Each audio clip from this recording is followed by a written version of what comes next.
Another year, another T variant. The thing is, these are exciting phones from OnePlus because they tend to optimize the package and, in some ways, make it a little bit more accessible for everybody. It's Joshua Vergara. What's going on, everybody? Here's an initial review of the OnePlus 8T before I give you my final complaints and takeaways. With all the craziness that's going on right now though, I hope you don't mind me taking a slightly different approach to my content with this right here, the OnePlus 8T. The reason why I say I'm doing things a little bit differently with this one is because I probably won't do a full real-world camera test with this phone because there's just so much stuff on its way, and with a T variant of this device, actually a lot of this you might be familiar with already. I'll explain a little bit more once I get to the camera section, but for now let's take a look at the unboxing experience and then I can tell you about the design of this new OnePlus 8T. The thing is, I did get the press kit, so it's probably a little bit catered to people like myself who are going to be reviewing this device, but ultimately what you're seeing here is what the retail package will have. The only thing that will be missing in the North American side of things is an included case in the box. But that's okay because OnePlus is really good with their first-party accessories, so maybe you can put just a little bit of extra money towards a case that will dramatically change the look. That said, the phone is a looker, curve on the back, but a flat display up front. And the thing is, I might not be the biggest fan of this shade of blue like I wasn't on the OnePlus Nord, but I have to commend them for the actual design cues they took as far as the hardware is concerned. The camera hump is not all that tall, and it's got this very symmetrical look with 3-on-3 different diodes. But on the topic of just how awesome the accessory support is for the OnePlus 8T, what you get in the box is a 65-watt fast charger. The warp charging on this thing is insane, as we have come to expect from OnePlus flagship devices. And then of course you get the red cable, the signature red cable. We went through the setup for this device and already Oxygen OS 11 is what we're greeted with. Now Oxygen OS 11 is going to come baked into this device. You can already see I have the always on display turned on and I'm using it with the new Inside AOD, which I'll talk about more a little bit later. The thing is, Oxygen OS 11 is also going to come to the OnePlus 8 Pro and the OnePlus 8, so this software update is going to be available across more than just this particular device. You still get the Snapdragon 865, you still get 8 and 12 gigabytes of RAM and 128 or 256 gigabytes of onboard storage. It is a 4500 mAh battery, and like I just mentioned, it supports 65-watt warp charging that is included in the box. Clearly the highlight of this particular phone is going to be the display, the 120Hz in this fluid AMOLED display. It is hardly a surprise that the display is a highlight on a OnePlus flagship phone. And on this phone, I have really enjoyed doing things like playing Genshin Impact, I just started it, and watching or enjoying really any form of media.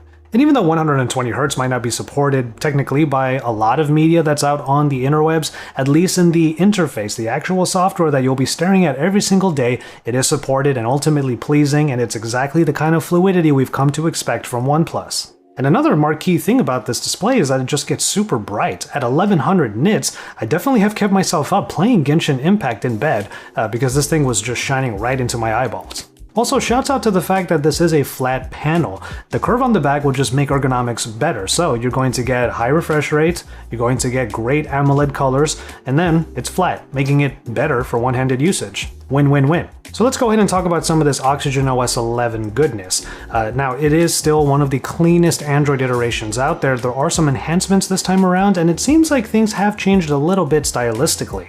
Not that anything has changed for the worse, mind you, you still get a lot of the same features that we've enjoyed from Oxygen OS, like for example, in the display settings you not only get the dark mode, which makes things easier on the eyes, but you get even further things in the vision comfort modes, like changing up the color temperature of the display, or even going straight into a reading mode that gives you that Kindle-like experience with a monochromatic rendering.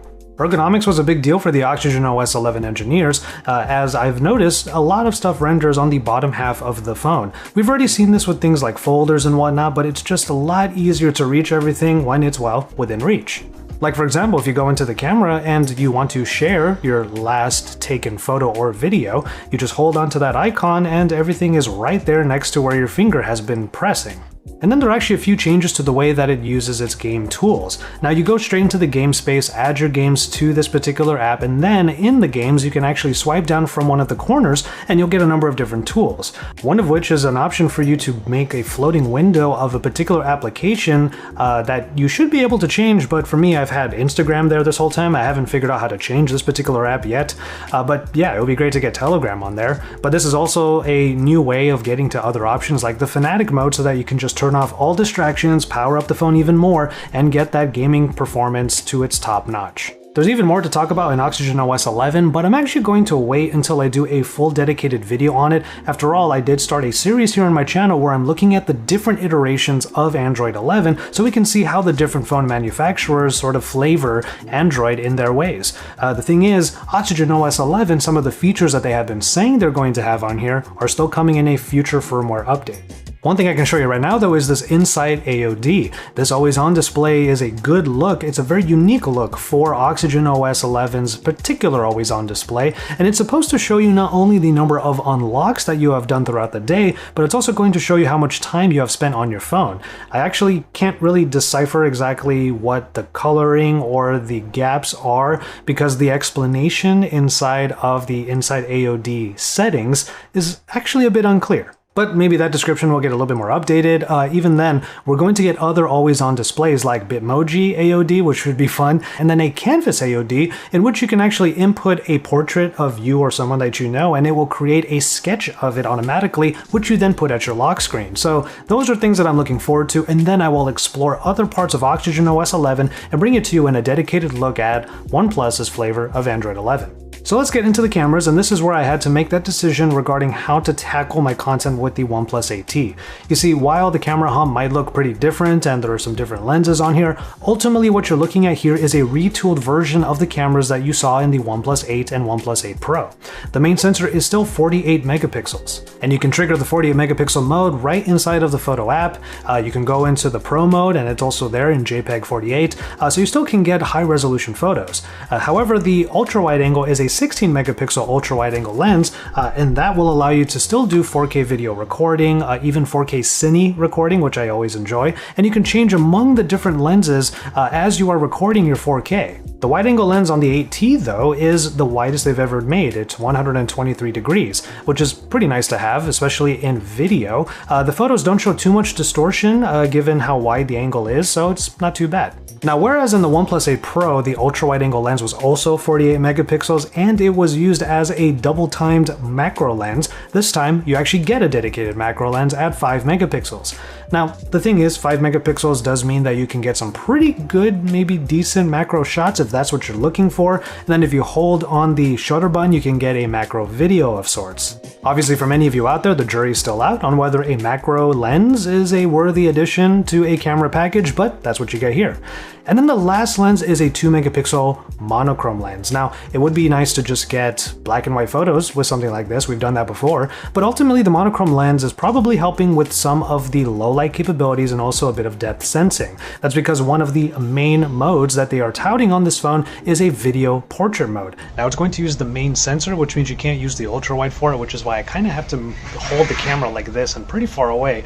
But you can see here, I have fairly soft backgrounds. It is being digitally added on, so you get kind of that like really good portrait look, but now I'm in motion. So video portrait mode might be something that you would like using if you're going to take some videos of, like, say, your partner or any of your friends, or get someone to take the video of you so that you can throw it up and have this nice soft look. So just looking at the footage of the clip I literally just showed you, I'm actually really impressed with how well it was able to figure out not just the cutout of me, but also to provide that soft look in a way that doesn't actually look too digital. Perhaps that's going to be partially because of that monochrome sensor being able to provide a bit more information, whether it's depth or otherwise, so that it can actually figure all of that out in real time for a video mode. And this is all being done on a 48 megapixel sensor, so it's nice to see that OnePlus is creating a T line without having to go too far into the high numbers or anything like that, because that's definitely been the philosophy for some upgraded variants in the past.